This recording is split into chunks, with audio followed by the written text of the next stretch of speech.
Now, I just realized I made a mistake here, so I'm going to correct it. The mistake is that the t, which is the amount of time in each of the segments, up above here, we never specified how many seconds there were in each of the segments of time, so we were multiplying by t, which was the number of seconds. But then, right at the last step, I specified that we were going to carve up the time into segments that were each 1 second long. So when I did that, this t should have been replaced by that unit of time, which is 1 second. So I'm going to do that to make the correction.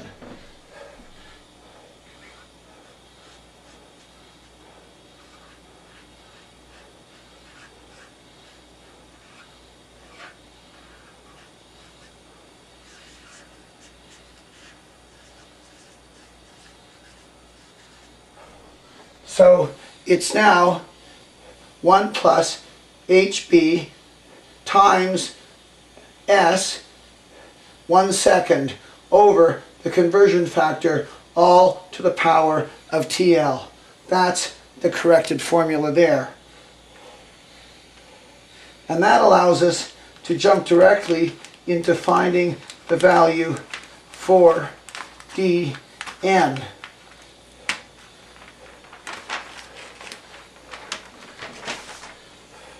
And here's how we do that.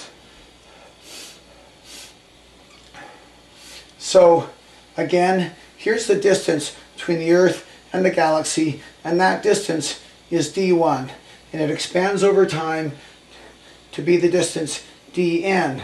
So in this formula, d was some arbitrary distance that we selected as the distance of each segment that was expanding.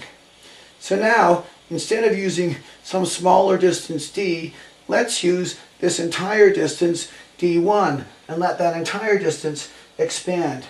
Well, if we do that, then this formula becomes this formula.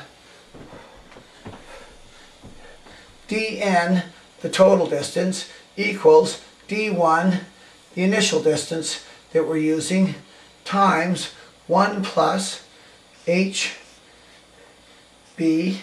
times s over the conversion factor to the power of TL. So that gives us the proper formula to find the distance dn.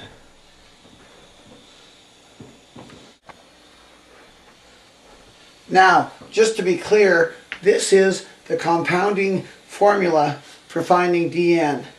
And there is another simpler formula, the non-compounding formula, which we're going to need, which will be explained in the segment that's called Finding dn. So you do need to watch that segment as well.